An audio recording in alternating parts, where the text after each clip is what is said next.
Hey guys! Welcome back to another vlog.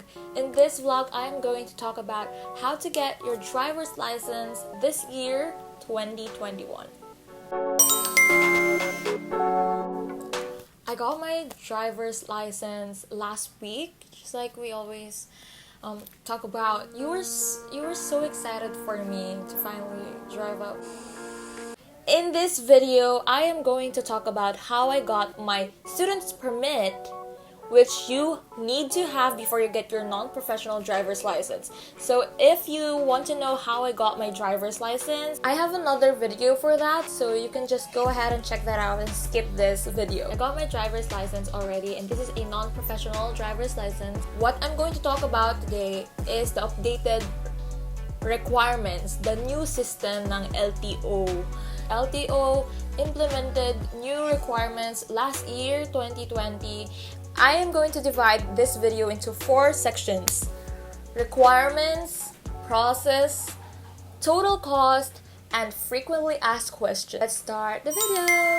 Disclaimer: the information I have is only limited to my own experience and to the information I got from the internet. So if something unexpected happened to you while you're in the process of applying for your license, please don't blame me. I don't mean harm to any of you. I only have good intention. Requirements for students' permits. First, accomplish application for driver's license or the ADL Form, which you can download in the LTO website. I am going to put the link down below. You can download that. Tapos, pwede nyo na rin i-print sa bahay nyo. Kung kaya nyo i-print sa bahay nyo, tapos sagutan nyo na rin sa bahay nyo para hindi na kayo ma-hassle. You can also ask for an ADL form sa LTO mismo, pero kung meron ka na kasing ADL form, tapos nasagutan mo na, mas mapapabilis yung proseso. Second requirement is you need your birth certificate. When we say birth certificate, the NSO, original and photocopy.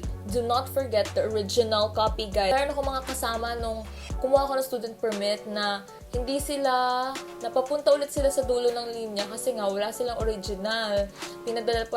Tinawagan pa nila yung kakilala nila or yung asawa nila para kunin yung original dun sa bahay nila. So, yun, nahassle pa tuloy sila lalo. So, don't forget, you have to bring your original and photocopy NSO. And if you are a married woman, you also have to bring your marriage contract. Marriage contract, original, and photocopy, okay?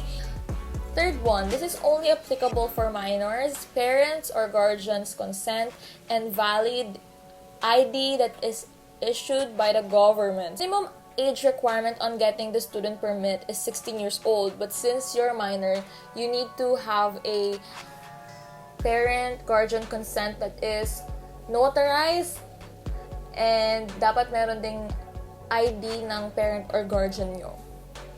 The fourth requirement is any ID with signature and photo, minor or not. So, kahit hindi ka minor, kailangan mo magdala nito. Any ID, basta mayroong photo and signature. Mine, I brought my passport. Tapos, you can also bring your school ID as long as may signature siya and picture. Fifth is the medical certificate from an LTO accredited clinic. Take note, guys, you need to get your medical certificate sa LTO accredited. So, hindi lang sa clinic ng school nyo. Hindi lang sa clinic lang sa kanto. Dapat, kahit sa kanto yan, dapat accredited siya ng LTO.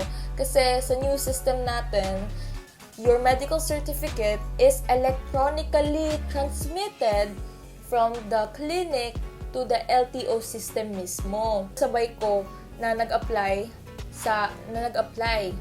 Nagpa-medical certificate siya sa LTO Kawit. Pero, hindi siya umabot sa cut-off sa LTO Kawit. Kaya ang ginawa niya, the next day, hindi na siya pumunta sa LTO Kawit. Pumunta siya sa LTO Imus kasi nabalitaan niyang mas onti yung tao. Pagdating niya sa LTO Imus, present niya yung medical certificate niya. Tapos, ang sinabi sa kanya ng LTO Imus is hindi po namin pwede tanggapin yung medical certificate nyo. So sabi niya, bakit? Sa LTO Kawit ko to Sa LTO Kawit ako nagpa-medical certificate, tsaka LTO Accredited. Yun pala guys, yung clinic sa LTO Kawit ay nasa old system pa rin. Old system pa rin siya. Ang LTO IMOS, new system na electronically transmitted na ang mga medical certificate. So, ang nangyari sa kanya, it's either umulit siya ng medical certificate para makakuha siya ng driver's license sa LTO IMOS or bumalik na lang siya sa LTO Kawit kasi pwede pa siyang tanggapin doon. So guys, I advise you, if you're going to apply for your student's permit in LTO IMOS, then just go ahead and get your medical certificate within the area kasi meron namang ganun normally. For example, in LTO Tagaytay, meron ding clinics doon. I believe there are 2 clinics, LTO accredited clinics, also within LTO, walking distance lang, and you just can get your medical certificate there just to be sure para hindi na kayo ma-hassle.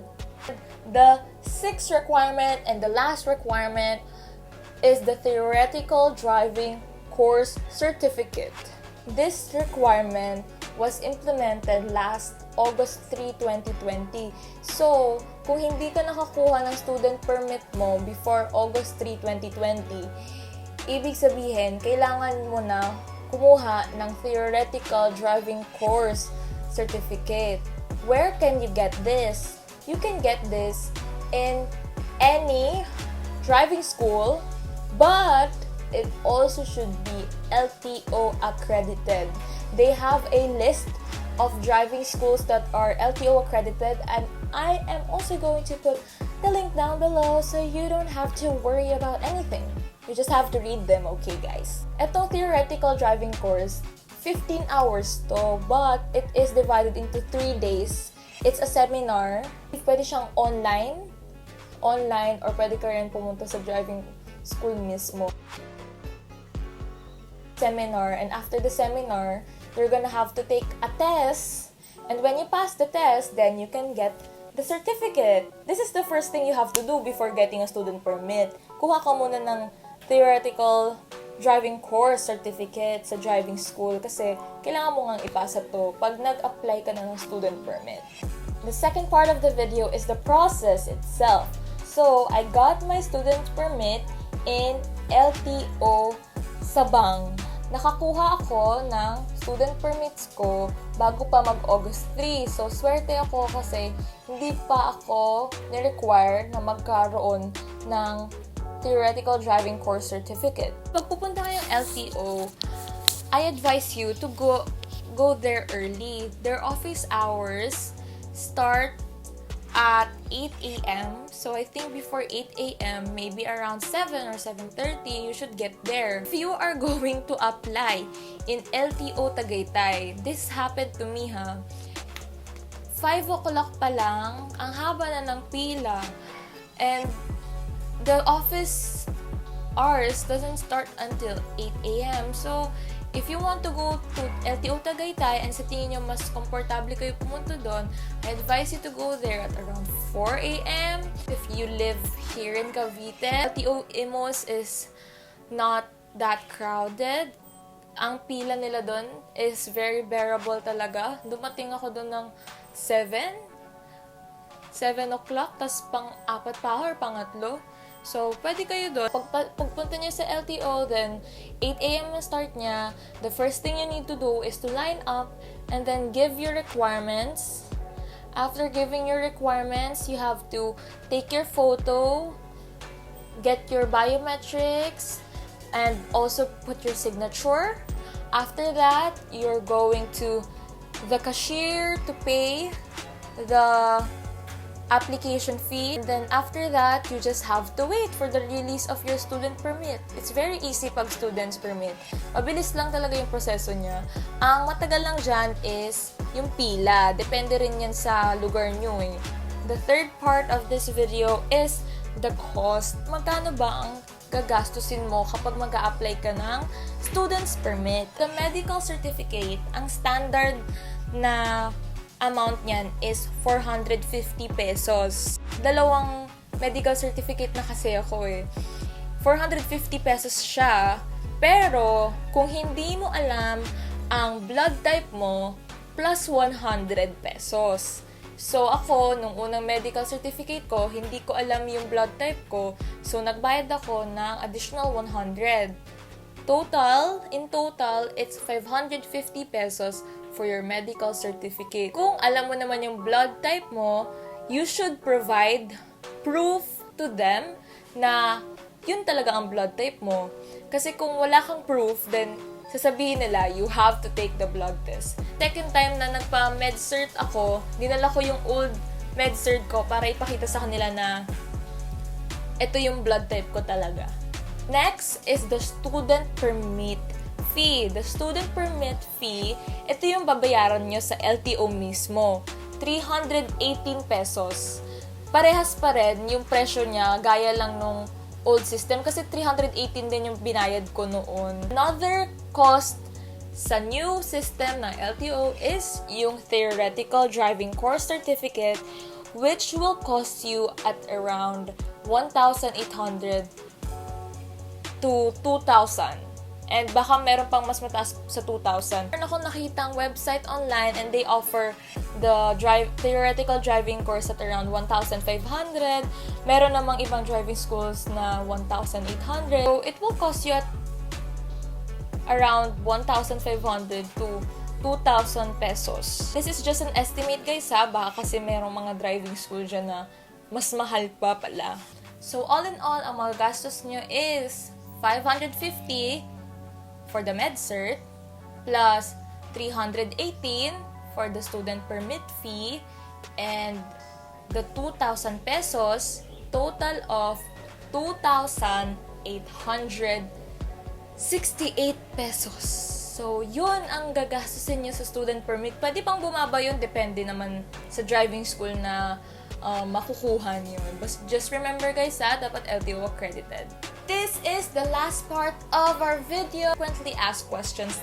And ito lang naman yung mga tinanong ng mga friends ko sa akin. Saan ka nag-apply ng student permit?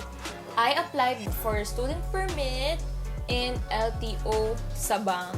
And dun sa LTO Sabang, mahaba ang linya pero gumagalaw naman, malamang. Mahaba ang pila pero mabilis naman yung proseso niya actually. What is the minimum age to get a student permit? Before, sa old system, 17 years old. But ngayon, sa new system, pwede na ang 16 years old. Pero, if you are going to get a non-professional driver's license, you must be at least 17. Okay? Kailangan ba marunong na ako mag-drive para kumuha ng student permit?